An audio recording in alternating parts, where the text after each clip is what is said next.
नमस्कार साथियों, जय हिंद। मैं रियांश तिवारी आप सभी के प्रिय परिवार एसपी क्लासेस गोंडा में हार्दिक स्वागत करता हूं। आप सभी लोग प्रतिदिन सुबह के टाइम 9 बजे आकर के एक बार जरूर जुड़ जाया करें। प्रत्येक दिन मैथ की क्लासें आती हैं और एक नई टॉपिक के साथ आती हैं, या जो भी टॉपिक बचता है नहीं, प्रतिदिन एक नई टॉपिक के साथ आती हैं, या तो प्रैक्टिस करवाया जाता है या तो कुछ नई टॉपिक आती है। तो आप सभी लोग चैनल के साथ जुड़े रहे, और अगर नए हैं तो लाइक, शेयर, कमेंट और सब्सक्राइब भी कर लिया करें।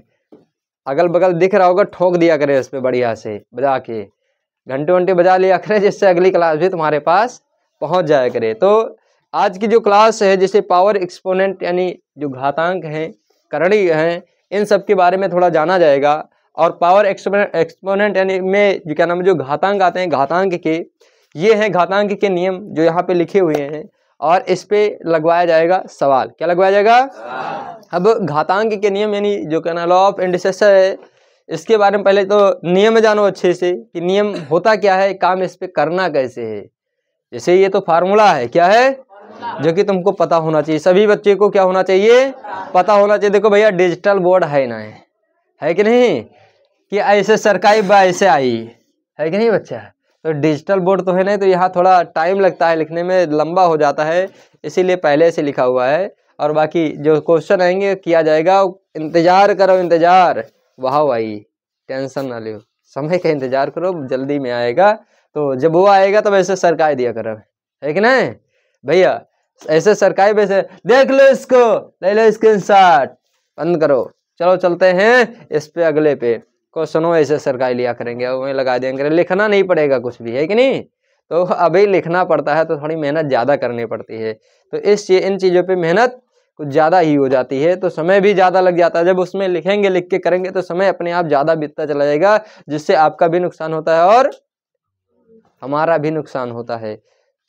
हर चीज़ में समस्या होती है, तो इसीलिए क्या नाम है, ज़रूरत है उसकी, तो ज़रूरत के साथ में आ जाएगी। बाकी आज का जो सुविचार है, एक प्रतिदिन एक सुविचार के साथ में क्लास को स्टार्ट किया जाता है। तो जिसमें से आज का सुविचार है कि असफलताओं से सफलता प्राप्त करने का हुनर विकसित करें।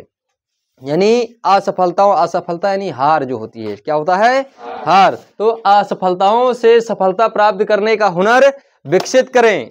अपने अंदर इस चीज ऐसा हुनर लाओ कि असफलता अगर तुमको मिले तो असफलता से ही आगे बढ़ करके फिर से असफलता से हारो नहीं, मतलब उससे रुको नहीं, झुको नहीं, डटे रहो, और जो असफलता मिली है उससे सीख लो, और आगे फिर से तुम जीतने का हुनर अपने अंदर विकसित करो। कि अगर एक बार हारे हैं, दूसरी बार क्या करेंगे, जीतेंगे। जैसे कल के डेट में अगर देखा जाए तो मेरी टीम इंडिया जीती कि नहीं जीती, वर्ल्ड कप हार गई थी। वर्ल्ड कप भारत जो मेजबान था, भारत कर रहा था, यहाँ पे गुजरात में किया था, लेकिन वहां हार गई थी। लेकिन कभी इंडिया ने हार नहीं मानी, इंडिया टीम ने हमारी।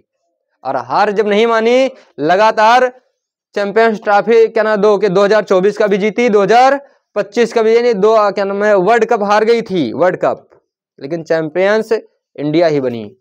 जाकर के आगे ट्रॉफी 12 साल बाद में फिर से आईसीसी वर्ल्ड कप फिर से हुआ, दुबई क्या नाम जो मेजबानी कर रहा था पाकिस्तान। सबसे बड़ी बात ये हुई कि करवा रहा था पाकिस्तान, और इसके लिए खर्च किया कम से कम बहुत सारे 10,000 करोड़ रुपए को खर्च कर दिया मेजबानी करने के लिए।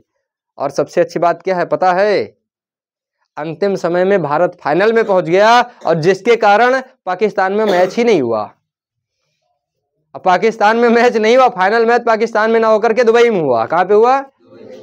जिस देश ने 10,000 करोड़ रुपए कर्जे लेकर के खर्च करके मतलब मेजबानी किया, अंतिम समय में ना तो वो जीता और ना तो उस देश में मैच हुआ। मैच भी नहीं हुआ और वो जीत भी नहीं पाया। जीत कौन गया? इंडिया। तो ऐसे इंडियंस पे या इंडियंस प्लेयर पे गर्व करना चाहिए हम सभी को कि लगातार कितना परिश्रम किए, हार मिली थी, हार क्या मिला था, हार के बाद में लगातार मेहनत किया, और लगातार 2-2 चैंपियंस ट्रॉफी विश्व में मतलब खेल करके और भारत को दिलाया। कितने गर्व की बात है। रोहित जैसे इतना ब्रिलियंट, और क्या नाम है, रोहित को इतना ट्रोल किया गया कि मोटे हैं मोटे हैं मोटे हैं, लेकिन वही रोहित साबित करके दिखा दिया, मुझको मोटे मत कहो, मैं उस लायक हूं, मैं करके दिखाऊंगा। थोड़ी गलती हुई थी फिलहाल, 11 मैच हुए थे जिसमें से 10 मैच जीत करके वहां भी गए थे। लगातार 10 के 10 मैच जीत करके इंडिया की टीम गई थी, 11वें मैच यानी फाइनल में हार गई थी। बस थोड़ी गलती हुई, उन गलतियों की वजह से तब रोना पड़ा था उनको, लेकिन आज हंस रहे हैं, जश्न मनाया जा रहा है। क्यों? क्योंकि असफलताओं से उन्होंने सफलता प्राप्त की है। हार नहीं माना कि नहीं कर पाऊंगा, उन्होंने डटकर सामना किया कि आगे करेंगे। आगे निराशा और असफलता सफलता की दो सबसे बड़ी सबसे पक्की सीढ़ियां हैं। यानी अगर बात किया जाए निराशा, जब हारोगे तो निराशा लगेगी, निराशा होगी तुमको, हारोगे किसी भी चीज में, किसी भी, ये तो मैच की बात कर दिया, किसी भी फील्ड की बात कर रहा हूं। जब एक बार हारोगे थोड़ी निराशा होगी, लेकिन निराश मत हो बच्चा, निराश नहीं होना है, निराशा लगेगी। और निराश अगर हो गए वही तुम्हारा मामला खत्म है। तो निराशा लगे आएगी, लेकिन होना नहीं है, ये आएगी। और असफलता, असफलता यानी हार, हार होगी, लेकिन डरना नहीं है, रुकना नहीं है, थमना नहीं है, फिर भी आगे बढ़ते जाना है। सफलता की दो सबसे पक्की सीढ़ियां हैं। जब तक कि आएंगे नहीं तब तक तुमको एहसास नहीं होगा, तुम चीजों को समझोगे नहीं। और जब तुम्हारे सामने ये सारी चीजें दिखेंगी ना, तब तुम समझ के जाओगे। अब तुम इस चीज को देख के जब जाओगे वहां तक, तो तुम नीचे वाले को अपने नीचे जो फिर से पीछे से तुम्हारे आ रहे हैं डिब्बे बन करके, उनको उस डिब्बों को भी समझोगे कि ऐसे उनके ऊपर भी समस्या होगी। जब तुम्हारे आगे समस्या होंगी, समस्या देखे रहोगे, तभी तब तुम जैसे अभी चलो ठीक है मान लिया गया, अभी तुम नहीं हो कुछ, लेकिन अगर डायरेक्ट बन जाते हो कि कोई अधिकारी, तुमने कभी भी कठिनाइयां नहीं देखी, तो जब तुम अधिकारी बन जाओगे और कठिनाइयां कभी भी नहीं देखी है, तो जब नीचे तुम्हारे लोग कठिनाइयों में गुजरेंगे तो तुम उनकी कठिनाइयों को नहीं समझ पाओगे। और अगर तब उनकी कठिनाइयों को तुम नहीं समझ पाओगे, तब तुम उनसे डिमांड करोगे फर्जी चीजों का, जैसे जिस प्रकार से भी हो सकता है, तो कहां से ला कर देंगे। लेकिन अगर तुम कठिनाइयां झेल करके गए हो, तो एक एक बच्चे जो हैं तुम्हारी तैयारी करने वाले हैं, या किसी भी फील्ड में कोई भी चीज की तैयारी करने वाले हैं, उनकी कठिनाइयों को भी समझोगे और उनकी सहायता करोगे, जिससे कि वो भी सफल होंगे। इसलिए कठिनाइयों से होकर के गुजरना जरूर चाहिए। कठिनाइयां जब तक आएंगे नहीं तब तक कोई मतलब है नहीं। तो आज का ये क्या था, सुविचार था, ध्यान रखो, इसके ऊपर काम करो। इसको फर्जी लिखा नहीं हुआ है, इसके ऊपर इसको समझो, जानो इसका मतलब क्या है, अस्तित्व क्या है इसका, बहुत कुछ है ना इसका। हार कभी भी मानना नहीं है। देखो हार जीत होती रहती है, हारा वही जो प्रतिभाग किया, हारा वही जो, जब प्रतिभाग ही नहीं किया तो क्या हारा, है कि नहीं है। हार भी तभी होगी जब प्रतिभाग करोगे, प्रतिभाग नहीं किया तो तुम पहले से हार गए, है कि नहीं, तुम्हारे तो जज्बा ही नहीं था। अरे भाग लोगे तो हार जीत तो लगी ही रहेगी ना। बात कर ले, चलो ठीक है टीम इंडिया जीती, न्यूजीलैंड हार गया अंतिम में, अब की बार न्यूजीलैंड ही तो हारा है, 4 विकेट से हारा है न्यूजीलैंड, तो हारा तो हारा, लेकिन फिर भी अंतिम समय तक डटकर सामना किया कि नहीं किया। तो बड़ी बात ये नहीं है कि क्या नाम है न्यूजीलैंड हार गया या कोई भी देश हार गया, वो हारा। एक अच्छी टीम है न्यूजीलैंड भी, बहुत अच्छी टीम है, हारे लेकिन फिर भी आगे के लिए तैयार हैं, आगे आओ आगे। तो तैयारी करके जाओ, हमेशा तैयारी करो, मेहनत करो, जिस भी जगह रहो, यानी ग्राउंड पे, जिस भी ग्राउंड पे हो उस पे मेहनत करो, संघर्ष करो, सफलता अपने आप मिलेगी। अरे कभी ये हारा जीता है तो कभी वो जीतेगा, अगर ये कमी कर जाएंगे तो फिर तो आगे हार जाएंगे। हमारे देश वाले की बात कर रहा हूं ना, अगर कमी नहीं, फिलहाल इंडिया की टीम बेस्ट टीम है, सबसे बेस्ट। देखो साबित करके दिखा दिया, इंडिया इज द बेस्ट, ठीक है, इंडिया सबसे बेस्ट है मतलब है, ठीक है। अब बात करते हैं घातांकों के नियम। किसके नियम? घातांकों के नियम। अब घातांक, लॉ ऑफ इंडिसेस, क्या है घातांकों के नियम। तो सबसे पहले देखा जाए, पहला जो नियम है कह रहा है a के पावर m मल्टीप्लाई a के पावर n। यदि इस प्रकार की कोई चीजें हैं, जैसे इसका बेस ध्यान रखना, बेस अगर बेस समान है, बेस क्या है, समान a के जैसा है, यानी a के पावर m a के पावर n, यानी जो क्या नाम है इसका बेस है, दोनों a है कि नहीं है, यानी दोनों संख्याएं क्या होंगी, समान होंगी। क्या होंगी? समान होंगी। तो पावर क्या हो जाएगा, जुड़ जाएगा। क्या हो जाएगा? ए संख्या एक बार लिखी जाएगी और इसके ऊपर पावर जो होगा उसको क्या कर लिया जाएगा, जोड़ लिया जाएगा। कोई दिक्कत है किसी को? जब भी किसी भी समय तुम्हारे पास इस प्रकार की संख्या आएंगी, मल्टीप्लाई में हो, दो संख्या हो, बेस समान हो और गुणा कर रही हो, उनके ऊपर पावर कुछ भी लगा हो, बिना घबराए, बिना सोचे, बिना कुछ भी आगे फर्जी चीज किए, उस गुणे वाली संख्या को एक बार लिखना और जो पावर होगा उसको क्या कर लेना बच्चा, कर लोगे? किसी को कोई दिक्कत तो नहीं होगी? ठीक, बहुत अच्छा। आगे बात कर लें, कह दिया a के पावर m बटे में a के पावर n बराबर बराबर क्या, जब इस प्रकार की संख्या यानी a के पावर m और बटे में a के पावर n का मतलब ये हो गया भैया, इसका मतलब ये भी ऐसे भी दिखाया जा सकता है, a के पावर m और डिवाइड a के पावर n। यदि बेस तुम्हारा समान है, बेस तुम्हारा क्या है, समान है, और संख्या क्या कर रही है, यहाँ पे भाग कर रही है, यहाँ पे क्या कर रही थी, गुणा कर रही थी, लेकिन जब गुणा कर रही थी तो पावर क्या हो जाता था, जुड़ जाता था, क्या हो जाता था। लेकिन अगर संख्या क्या नाम है, बेस समान हो, बेस घात अलग अलग हो और एक दूसरे का क्या कर रही हो, भाग कर रही हो, तो संख्या जुड़ नहीं जाएगी, बल्कि एक बार इसको बेस को लिखेंगे और संख्या क्या हो जाएगी, घट जाएगी। क्या हो जाएगी? कोई दिक्कत है? देखो लिखा है, नहीं लिखा है? समस्या कोई है बाबू? किसी को? जान गए ना? आगे चलते हैं। अगला नियम क्या है, अच्छे से समझ लेना। अगर इसको जानते हो, सवाल नहीं धक्का धक नहीं, रेल हम रेल खूब तगड़े से लगेगी, ध्यान रखना, बहुत तगड़े।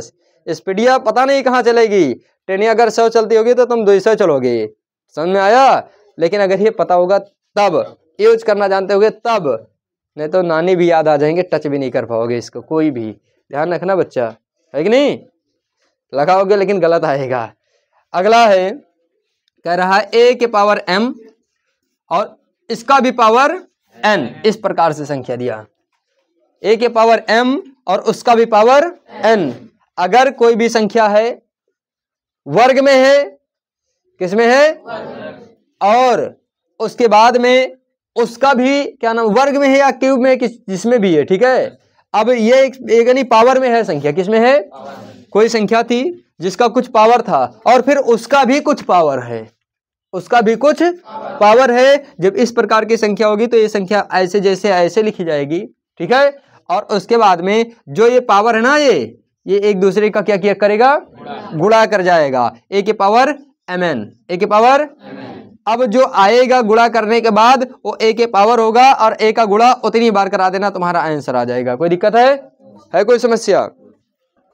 आगे आओ, आगे क्या कहता है बच्चा, जरा इसको भी देखो। आगे कहता है a b के पावर m, a b के पावर m, यानी ये संख्या है तुम्हारे पास, दो संख्या होंगी, एक a होगी और एक, यानी एक कोई और संख्या होगी और एक कोई और संख्या होगी, दो संख्याएं अलग अलग होंगी, दो संख्याएं होंगी, ठीक है। और दोनों संख्याओं के पावर क्या है, m है, n है, कोई भी चीज है, यानी इसकी जगह पे कुछ भी तो रख सकते हैं संख्या। इन दोनों के पावर ये है, तो इसका मतलब ये हुआ भैया कि ये भैया a के पावर भी m है और b के पावर भी m है कि नहीं है कि नहीं है? कोई दिक्कत है? काहे रो तो बच्चा, ना रो बाबू हैं। तो इसका मतलब क्या हो गया, a के पावर भी m और b के पावर भी m। कोई दिक्कत है? अरे अब इधर देखो, ना मुहाव ज्यादा। तो इसका मतलब समझ पाए नहीं समझ पाए? कोई दिक्कत है कोई समस्या? अगली बात करें क्या है। अगला है तुम्हारे पास, भाग कर रहा a बटे b के पावर m, इस प्रकार से संख्या आ गई a बटे b के पावर। अच्छा, इस प्रकार की संख्या है तो इसका मतलब भी यही हुआ कि a के पावर भी ये m होगा और b के पावर भी m होगा। जैसे a की बात करें तो a के पावर है ना m, है कि नहीं है, और बटे में b के पावर भी m है कि नहीं है। m का मान जो भी होगा, ab का मान जो भी होगा, अगर जैसे यहाँ भी 2 रख लिया जाता, 2 के पावर में m का मान रख लिया जाता फिर से 2, तो इसका मान क्या आता, 2 दूनी। कोई दिक्कत? ऐसे नीचे भी कोई भी चीज होता, कोई समस्या है? कर पाओगे?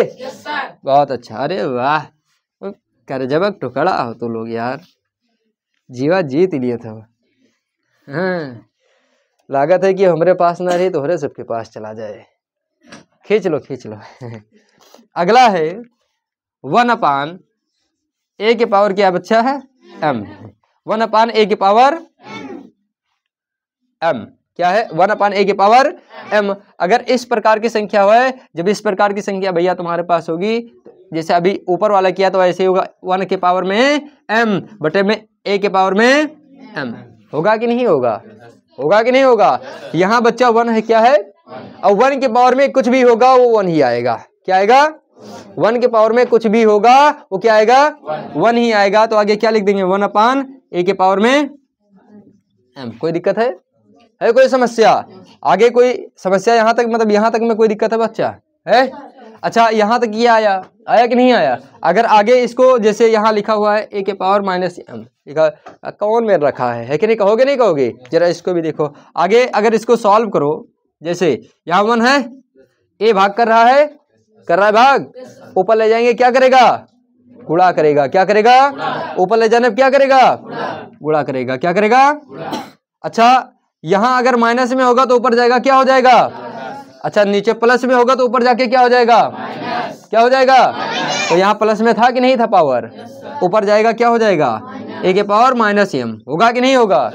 अच्छा, a के पावर माइनस m का 1 में गुणा करा दो, क्या आएगा? कोई दिक्कत है? लिखा है बच्चा, समस्या तो नहीं है कोनो? है कोई समस्या? आगे आओ, आगे आओ। मजे के साथ पढ़ो, कौन दिक्कत है? क्या देखते हो? टाइम ना देखा करो बच्चा, नहीं बर्बाद हो जाओगे। टाइम, समय का सदुपयोग करो, लेकिन पढ़ते टाइम नहीं है कि नहीं? कोई बात नहीं। अगर कोई भी संख्या है, कोई भी संख्या अलीन, कोई भी किसी भी प्रकार की कोई भी संख्या है और उसके पावर में तुम्हारे पास क्या है? 0। क्या है? 0। ओ मत समझना इसको, ए हो हाँ नहीं समझना। तो a के पावर में 0 है। क्या है? 0। अगर किसी भी संख्या के पावर में अगर 0 है तो उसका मान हमेशा क्या होगा? 1 होगा। कोई दिक्कत है? किसी भी प्रकार की कोई समस्या? जब कभी भी किसी भी संख्या के पावर में 0 होगा, ए जरयम 0 मान लिखा था 0 आंसर, जो कि गलत हो जाता है। ठाए करते हैं नहीं करते हैं? कहते हैं a के पावर 0 यानी ये कितनी बार है? 0। कितनी बारी है? 0। तो a गुणे 0 कह देता है भाई, ए जरयम 0 आंसर लिख देता है। मान आया गलत ना? ध्यान रखना, जब किसी भी संख्या के पावर बच्चा 0 है तो उसका मान हमेशा क्या होगा? 1 होगा। क्या होगा? कोई दिक्कत तो नहीं है? आगे बात कर ले। यहां से यहां तक देखा, और यद आगे देखो,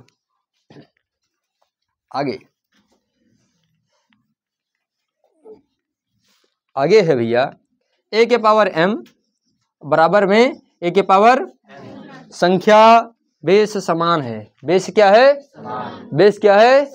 समान है। और यदि बेस तुम्हारा है समान, एक जैसा है और बराबर भी है, क्या है? इसकी घात में कुछ भी है, घात में कुछ भी है, इसका बेस समान है, बेस दोनों क्या है? बराबर है, और घात में कुछ भी संख्या हो सकती है। अगर इस प्रकार की चीजें हैं तो यहाँ पर भैया m यानी जो इसकी घात है, घात भी इसकी यानी जो घात है, घात भी इसकी क्या होगी? बराबर रख दी जाएंगी। कोई दिक्कत है? कोई समस्या? इतने में किसी भी प्रकार की कोई समस्या? जान जाओगे? सवाल धकाधक लगेगी? अगर तैयारी करोगे तो सवाल भी धकाधक लगेगी, और नहीं करोगे तो लपालप लगेगी। कमार करे लप लप लप, और डंडा मारे झाप झाप झाप, है कि नहीं? इधर से डंडा देंगे, उधर से कमरिया घूमेगी। तो जब नहीं करोगे तो क्या होगा? बिल्ली कहीं बोल रही है, अबे बुला रहा हूँ बिल्ली, आओ यहाँ आओ, यहाँ डंडो है ना, बिल्ली, तुम्हारी बिल्ली निकाल लूंगा। खिल्ली करोगे गधे कहीं के। तो भैया आगे मेहनत करते रहना, कार्य करते रहना। सवाल इस पे कल के डेट में क्या की जाएगी? लगवाया जाएगी। जरा इसको एक बार फिर से अच्छे से देख लेना, समझ लेना, पहचान लेना, नियम को जान लेना। मन करेगा तो जान लेना, नहीं डंडे के लिए तैयार रहना, है कि नहीं? तो न, अबे डंडे वाली कोई बात नहीं है। सबसे बड़ी सजा ये है कि तुम सवाल ही नहीं लगा पाओगी। तुमको सबसे बड़ी सजा तुमको खुद मिल जाएगी, मुझको देने की जरूरत। सबसे अब इससे बड़ी सजा क्या हो सकती है कि तुम क्लास में बैठो, पढ़ो, देखो, जानो ही ना। तो बैठने का कोई मतलब है? कोई है मतलब? जब तुम इसको जान गए सवाल अपने आप लगेगी। अपनी किताब से चेक कर लेना, खुद लगा पाना खुद लगाना, नहीं लगा पाना तो मैं तो लगवाऊंगा ही लगवाऊंगा, है कि नहीं? हर टाइप पे क्वेश्चन दूंगा, हर टाइप पे क्वेश्चन लगवाऊंगा, एक एक ठो, दो दो ठो, चार चार ठो, जो भी लगेगा सभी पे लगवाऊंगा। और लगवाने के बाद उसके बाद फिर दूंगा, प्रैक्टिस करवाऊंगा। करना और कर तभी पाओगे जब ये तैयार होगा। कर तभी पाओगे जब ये, जब नहीं तैयार होगा तब कर पाओगे? कर पाओगे? तो ध्यान रखना, सबसे बड़ी चीज है कि कोई भी चीज अगर जानना है तो उसके बारे में पहले अच्छे से तैयारी कर ली जाए, ठीक है? हर चीज को सोच विचार के काम किया जाता है, इसके लिए यानी चैप्टर को चालू करने से पहले इसके बारे में अच्छे से जान लिया जाए, है कि नहीं?